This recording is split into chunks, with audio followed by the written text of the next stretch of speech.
So, in terms of how India is reacting so far, and everyone's commended the government in terms of being fairly moderate in its approach, not really succumbing to bullying.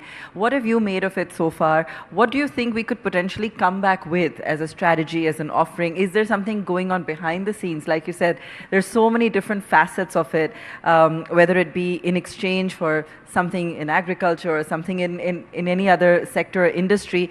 What do you feel could be a sweet spot? So, if you hear some of the diplomats, and of course, as you know, we've been hearing a lot of voices over the past week or so, this regime is acting in ways which makes it very difficult for everyone. So it is very hard to understand who is making the decisions. Well, one person is clearly voicing those decisions, but how do you influence? How do you control?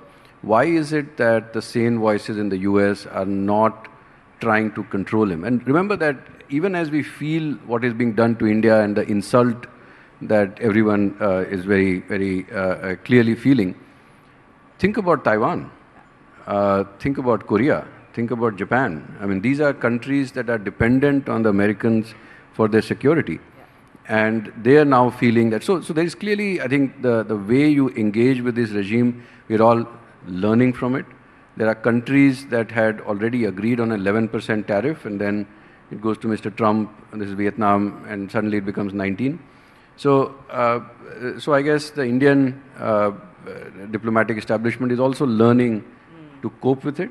We have some very capable people who have a very good sense of history. And remember that you look back at prior regimes in the US, the problems that they are trying to solve are very grand, but they are such complex problems that I don't think anyone really knows how to go about solving them. And I'm reminded of Franklin Roosevelt in 1932-33.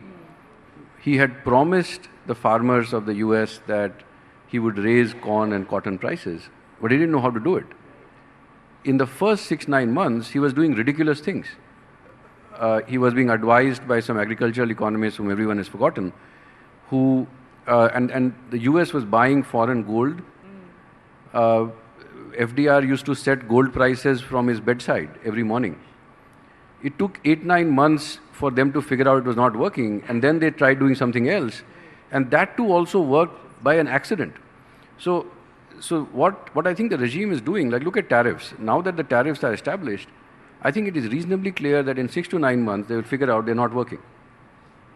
So as we engage with this administration, we have to understand that they have taken on too much on their plate. They are struggling to find answers. And whatever they are saying today may not be the reality 6 months later. So as we engage with the US, I think we have to keep all of those factors in mind.